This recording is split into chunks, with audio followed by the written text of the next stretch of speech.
తెల్లవారే వెలుగు రేఖలా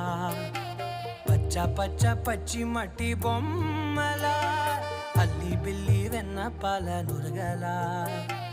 అచ్చ తెలుగు ఇంటి పూల కొమ్మలా దేవదేవుడే పంపగా ఇలా దేవతే మా ఇంట అడుగే పెట్టెనంట బ్రహ్మ కళ్ళలో కాంతులే మా అమ్మలా మా కోసం మళ్ళీ లాలి పాడేనంట.